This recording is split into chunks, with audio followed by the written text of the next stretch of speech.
जय भोले बाबा की, जय विश्वेश्वर महादेव की। और आज मैं आपको बता दूं, बाबा विश्वेश्वर भोलेनाथ की कृपा से वो सच सामने आ गया है जिसका समस्त हिंदू समाज, शंकर भगवान के भक्त और सनातनी हिंदू बरसों से इंतजार कर रहा था। वो सारे सबूत आज स्वयंभू भगवान ने प्रकट कर दिए हैं और चीख चीख कर एक एक सबूत कह रहा है कि ज्ञानवापी मंदिर था, मंदिर है, मंदिर ही होगा। सारे सबूत सामने आ गए हैं और यह भी सच सामने आ गया है कि वीडियोग्राफी का विरोध और इस वीडियो के सार्वजनिक होने का विरोध क्यों किया जा रहा था, क्योंकि वो जानते थे कि जब सच सामने आएगा तो आक्रमणकारियों की, षड्यंत्रकारियों की पोल खुल जाएगी। ज्ञानवापी मंदिर को लेकर एक बहुत बड़ी खबर आई है और वो खबर यह है कि जिस चीज का बरसों से इंतजार था अब वो सच सामने आ गया है।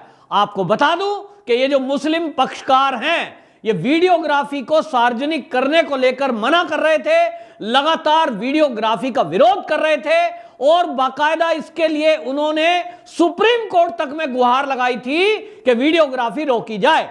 सवाल यह उठ रहा था कि यदि हिंदू पक्ष कहता है कि यह हमारे शास्त्रों के अनुसार आदि काल से वह विश्वेश्वर महादेव जी का मंदिर है और यहां एक 12 फुट का शिवलिंग है, तब ये मुस्लिम पक्षकार कैसे दावा कर रहे थे कि ये तो वक्फ बोर्ड की जमीन है और ये मस्जिद है, यहां कोई मंदिर था ही नहीं।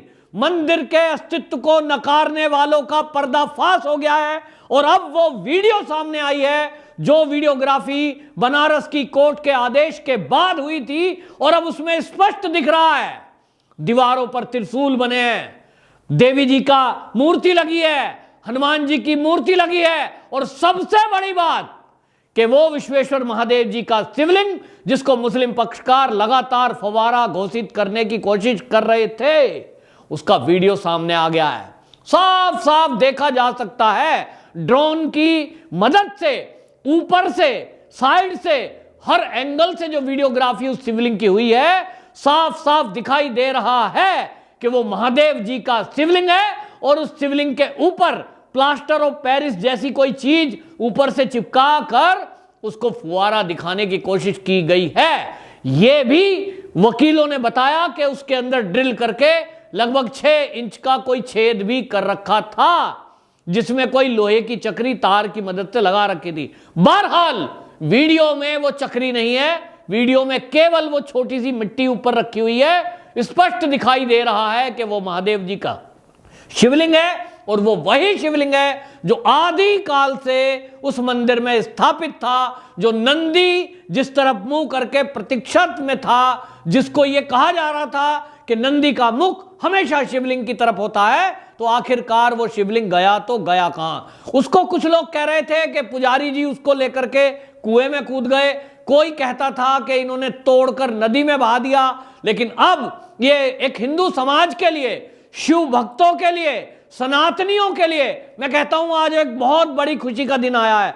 महादेव जी का दिन है, आज सोमवार है और आज ये खुशखबरी मिली है। आज कई दिन ऐसे हैं, आज बड़मावस भी है, आज जो है शनि जयंती है और आपको बता दूं आज का दिन शास्त्रों के हिसाब से भी ये बड़ा महत्व का दिन है। और आपको याद होगा कि पिछली बार जो वीडियोग्राफी का आदेश आया था कोर्ट का, वो भी सोमवार के दिन ही आया था। अब ये समझ लीजिए कि बाबा शिव की नगरी से ये जो खबरें आई हैं इससे स्पष्ट हो गया है कि स्वयंभू शिव अब खुद से प्रकट होने वालों ने अपने रहस्यों के पर्दे भी खुद खोल दिए हैं। उनकी शक्ति है, उनकी पावर है।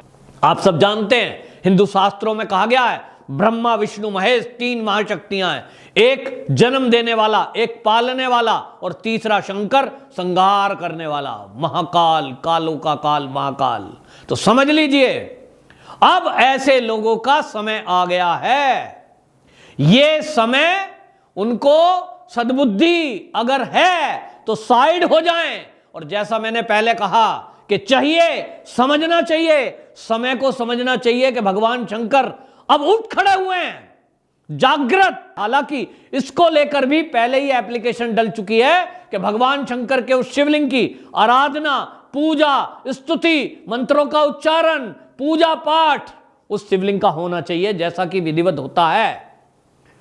लेकिन इसको लेकर जिस तरह से राजनीति की गई, जिस तरह से एक पक्षकारों के द्वारा जिद की गई, जो मुगल आक्रमणकारी आए थे, अतताई आए थे, उनसे अपना लिंक किया गया और उसके पक्ष में लोग खड़े हुए कि आक्रमणकारियों ने मंदिर तोड़े।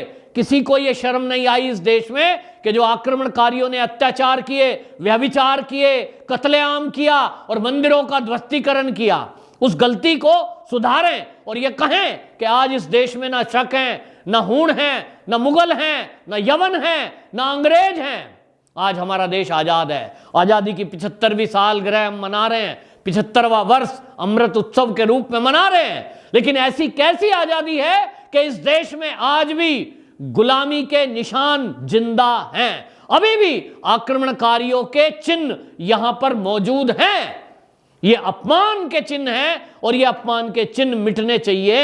ये देश की आजादी के बाद से जो सरकारें आई, उन्होंने इस बात को इस तरफ कभी भी किसी ने ध्यान नहीं दिया। अगर किसी ने कुछ थोड़ा बहुत करने की कोशिश की तो उसको डरा धमकाकर शांत कर दिया गया। हिंदू पक्षकारों से कोई लोग कहते हैं कि आपने इसके पहले कोर्ट में केस क्यों नहीं डाला, आप सुप्रीम कोर्ट तक क्यों नहीं गए, आप न्यायपालिका पर क्यों नहीं गए। अगर एक मंदिर को कब्जा करके कोई मस्जिद बताकर और आपके भगवान शंकर को अपमानित कर रहा है, यह अगर आपको पता था तो आप कोर्ट में पहले क्यों नहीं गए। मैं उन लोगों को बता देना चाहता हूं कि इस देश में हिंदुओं को यह मैसेज दिया गया पिछली सरकारों के द्वारा कि यदि आप इस समय हमारा तुष्टीकरण का भ्रमजाल तोड़ोगे तो आपको हर कदम पर नीचा दिखाया जाएगा। आप याद करिए कि क्या राम जन्मभूमि को लेकर के सुप्रीम कोर्ट तक लोग नहीं गए। निश्चित रूप से विश्व हिंदू परिषद ने बड़ा आंदोलन चलाया, लेकिन ये जो कांग्रेस केंद्र में बैठी थी, इसके कान पे जूं तक नहीं रहेंगी।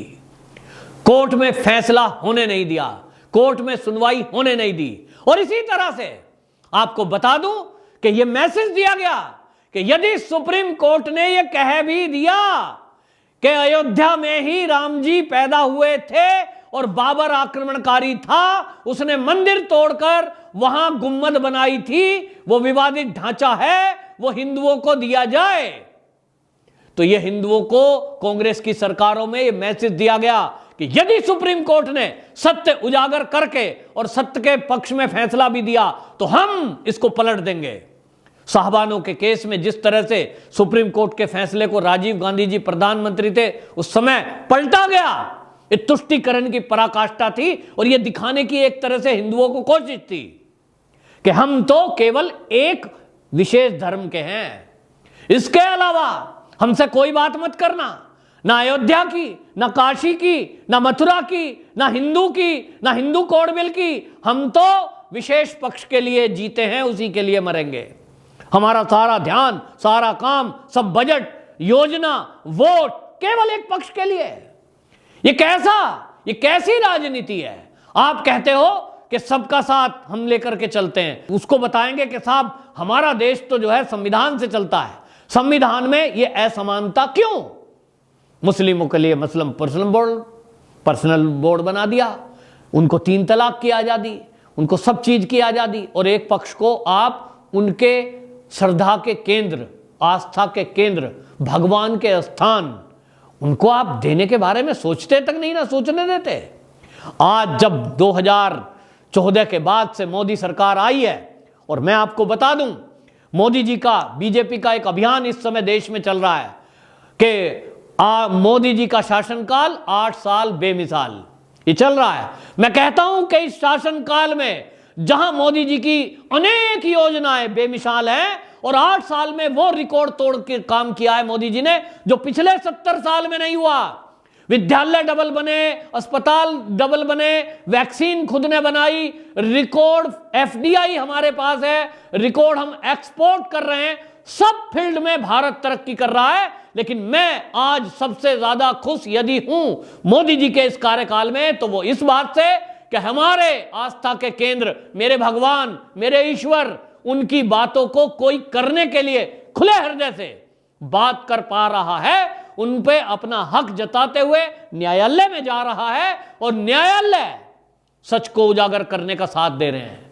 आज ये साहस है, लोगों को पता है कि आज जो केंद्र में सरकार बैठी है वो तुष्टीकरण के कारण, डर और भय के कारण लोग सड़क पे उतर जाएंगे, बवाल हो जाएगा, किसी के दबाव में नहीं है और न्यायपालिका खुलकर अपना काम कर रही है आजादी के साथ। आज जजों को कोई धमकाने वाला नहीं है कि अगर आपने ऐसा फैसला दिया तो वैसा हो जाएगा। आज बुलडोजर तैयार खड़ा है योगी जी का, और उन्होंने उत्तर प्रदेश के अंदर जो कानून का राज कायम किया है, आज मजाल है कोई चूं बोल जाए। हां, कुछ मदनी जैसे लोग आते हैं उकसाने के लिए, लेकिन ऐसी बात नहीं है। कानून में व्यवस्था है, ऐसे मदनी जैसे लोगों का इलाज करने में हमारा देश का संविधान, हमारा कानून सक्षम है कि आप किसी को भड़काकर, भटकाकर, उसको उकसाकर अगर दंगा कराने की कोशिश करेंगे, देश का माहौल खराब करने की कोशिश करेंगे, तो देश का कानून इस बारे में सक्षम है। देख लो, यासीन मलिक जेल के अंदर बंद है,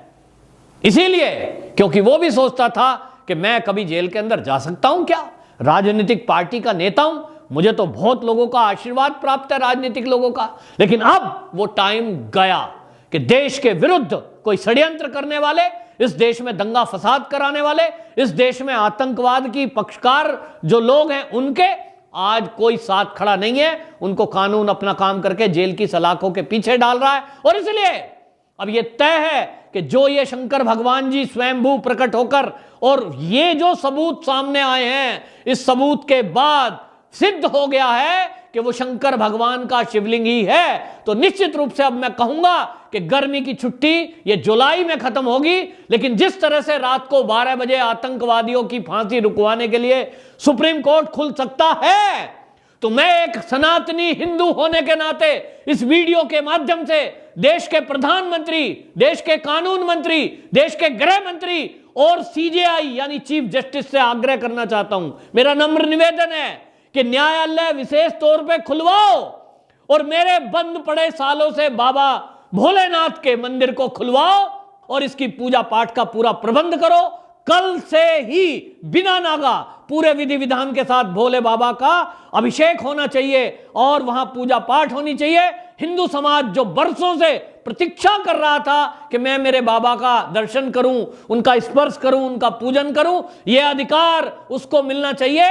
अभी नहीं मिला तो कभी नहीं मिलेगा। और सुनवाई करिए और निर्णय करिए कि जब तक इस मामले में फैसला नहीं होता कि बनारस में जो बहस होगी वो होगी, लेकिन तब तक इसकी पूजा पाठ का अधिकार हिंदू पुरोहित पंडितों को दिया जाए, जैसा कि एप्लीकेशन लग चुकी है।